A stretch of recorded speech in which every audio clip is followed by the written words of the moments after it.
Pour ce qui est des positionnements, nous avons travaillé beaucoup sur les marques propres.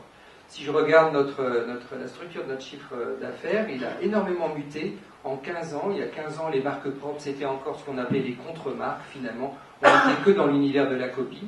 Et quand on voit aujourd'hui ce qu'a fait Monoprix, mais on peut parler de ce que fait Boulanger, par exemple, avec ses marques comme Listo, Essentiel B, ce que Cdiscount est en train de développer, la marque propre est devenue, pour ces grandes enseignes, un moyen d'exprimer leur combat, le cœur, on pourrait presque dire, la raison d'être de leur marque. Alors vous avez vu Monoprix qui met du design sur des produits premier prix. C'est totalement à l'envers de ce qu'on apprenait il y a quelques années dans les écoles, où on disait le beau, ça se met sur ce qui vaut cher, la logique du luxe. Et là on voit l'inverse, c'est-à-dire que la convergence elle se fait sur des clés d'entrée, des produits d'entrée de gamme, et c'est là-dessus qu'on va aller créer du désir. Donc vous voyez, on est face à une sorte de paradoxe, hein.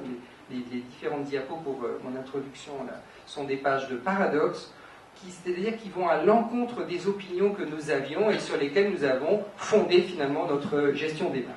Un autre paradoxe, c'est le mastige, c'est-à-dire du prestige de masse. Normalement, le prestige s'écoulait à petite dose et à petit volume, et aujourd'hui, on voit des marques comme Longchamp. J'ai regardé le prix du pliable, que vous avez peut-être, c'est quand même un sac en nylon, avec un rabat en cuir, je suis d'accord, mais c'est du nylon qui vaut 60 €.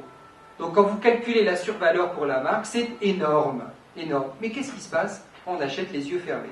Il y en a un autre qui le fait admirablement, je ne l'ai pas cité parce qu'il est tellement et surabondamment cité, c'est Nespresso. Personne ne se demande combien coûte le kilo de café Nespresso. Si je vous posais la question, je ne sais pas si vous sauriez. En général, on trouve le prix de la capsule, c'est à peu près 30 centimes. Quand vous rapportez ça au prix du kilo, on a fait le test chez nous dans notre agence, en équipe, on est à peu près à 70 € le kilo de café. Alors je suis d'accord, c'est un kilo de café dans des capsules, etc. Il y a bien une usine, il y a une mise en œuvre, évidemment. Mais ce n'est pas un hasard si Nespresso n'a toujours pas envie d'aller dans les griffes de la grande distribution qui voit s'échapper une valeur financière énorme et qui lui passe sous le nez, puisque Nespresso a son réseau de boutiques en propre, comme vous le savez, ou sur le web.